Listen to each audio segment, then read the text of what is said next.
नमस्कार। आज हम श्रीमद् भगवद गीता के उस अनमोल ज्ञान में गोता लगाएंगे जो हमें सिखाता है कि शोक पर विजय कैसे पाएं।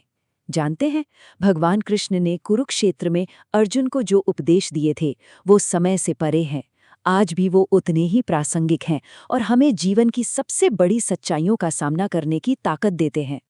तो चलिए एक बहुत ही बुनियादी सवाल से शुरू करते हैं। क्या किसी की मृत्यु पर शोक करना वाकई जरूरी है? अर्जुन का युद्ध के मैदान में ये जो कन्फ्यूजन था वो कहीं ना कहीं हम सभी के जीवन के अनुभवों से जुड़ा है। ये एक ऐसा सवाल है जिसका जवाब हम सब कभी ना कभी ढूंढते ही हैं। तो चलिए इस विषय को थोड़ा और गहराई से समझते हैं। भगवान कृष्ण का जो पहला तर्क है ना, वो कमाल का है। वो उनके लिए भी हैं जो आत्मा को नहीं मानते, मतलब जिनका नजरिया एकदम मटीरियलिस्टिक है। ये तर्क मिलता है अध्याय 2 के श्लोक 26 में। अध्याय 2 श्लोक 26। अथ चैनम नित्यजातम नित्यम वामन्यसे मृतम तथापि त्वम महाबाहो नैनम शोचितुमर्हसि। तो इसका मतलब क्या है? देखिए, कृष्ण कहते हैं कि चलो एक पल के लिए मान भी लें कि आत्मा जैसी कोई चीज नहीं है।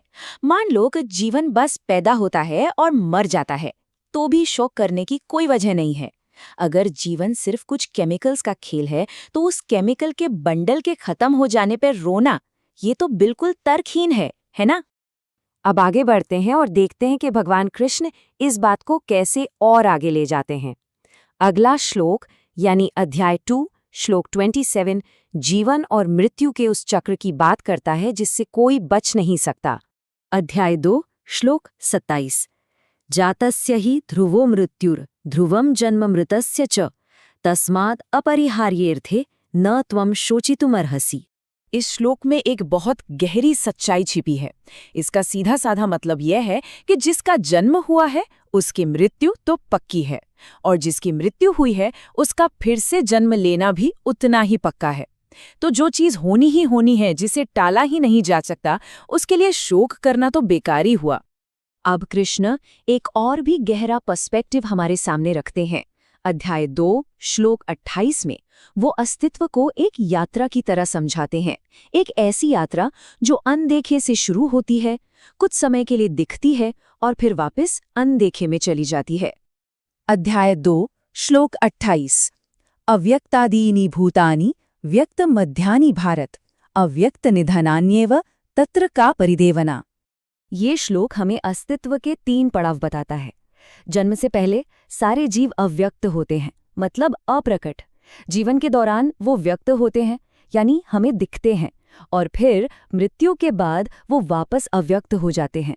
तो सोचिए, अगर शुरुआत और अंत दोनों ही अनदेखे हैं, तो बीच की इस छोटी सी दिखने वाली अवस्था के लिए इतना रोना धोना क्यों?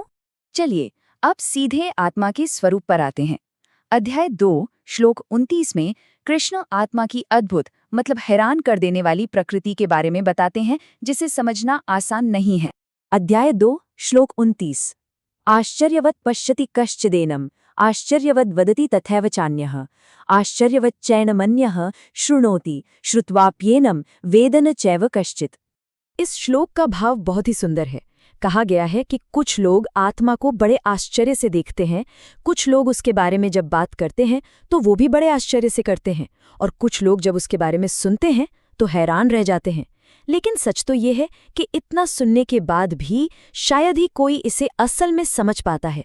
आत्मा का ज्ञान इतना गहरा है। और अब हम इस पूरी चर्चा के क्लाइमैक्स पर आते हैं, सबसे शक्तिशाली तर्क पर। अध्याय 2 श्लोक 30 में वो अंतिम सत्य सामने आता है कि आत्मा अमर है, अविनाशी है।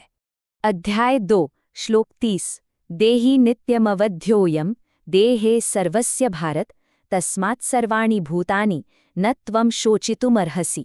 यहाँ एक शब्द इस्तेमाल हुआ है, देही। इसका मतलब है देह में रहने वाला, यानी आत्मा। और ये आत्मा नित्य है, मतलब हमेशा रहने वाली, और अवध्य है, मतलब जिसे मारा नहीं जा सकता। ये इस शरीर के अंदर का वो वासी है जो हमेशा हमेशा के लिए है।